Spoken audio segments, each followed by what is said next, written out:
उसूलों पर जो आँच आए तो टकराना जरूरी है, जो जिंदा है तो फिर जिंदा आना भी जरूरी है। और मैं आपकी बेटी नेहा खान मांडीखेड़ा से ताल्लुक़ रखती हूँ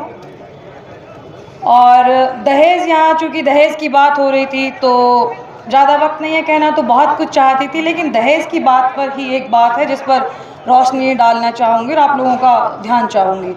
अंग्रेज़ों के ज़माने का एक कानून है, रिवाज़े कानून, जिसको रिवाज़े आम भी कहा जाता है, जिसकी वजह से हरियाणा प्रदेश में बेटियों को, मुस्लिम बेटियों को विरासत में, बाप की विरासत में हक नहीं दिया जाता। तो यहाँ हमारे विधायक गण भी मौजूद हैं और बीजेपी से जुड़े हुए जो अन्य नेता हैं, मैं चाहूँगी कि आप लोग मुख्यमंत्री जी से मिलें और ये मुस्लिम पर्सनल शरिया जो लॉ है, शरिया लॉ और संविधान के भी खिलाफ ये जो कानून है, 1966 में जब हरियाणा बना था तो पंजाब से ये कानून खत्म कर दिया गया था और राजस्थान में भी बेटियों को कानून के हिसाब से हक दिया जाता है, लेकिन हमारे हरियाणा में आज भी कानून के हिसाब से बेटियों का कोई हक नहीं बनता। तो इस चीज़ को लेकर के हमारे जो नेतागण हैं उस पर विधानसभा में भी आवाज़ उठाएं और बीजेपी से जुड़े हुए जो अन्य नेता हैं वो भी मुख्यमंत्री जी से मिले और इस चीज़ पर उनका भी ध्यान डालें। बाकी जितने भी लोग यहाँ मौजूद हैं, मैं कहना चाहती हूँ कि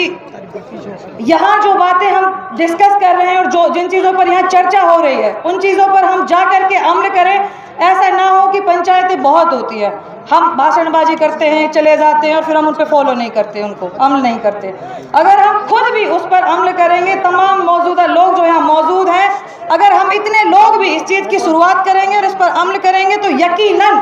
पूरे मेवात इन चीज़ों को अमल करेगा और ये चीज़ें सब लोग इन चीज़ों को फॉलो करेंगे।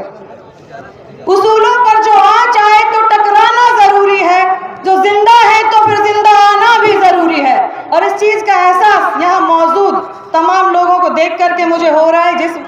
हिसाब से लोग यहाँ आए हैं और लोगों में उत्सुकता है, जज्बा है कि ये अपने समाज को, अपनी कौम के लिए फिक्रमंद है, तो यकीनन यहाँ से कोई रास्ता निकलेगा और मेवात की भलाई के लिए हम आगे अग्रसर होंगे। धन्यवाद, शुक्रिया।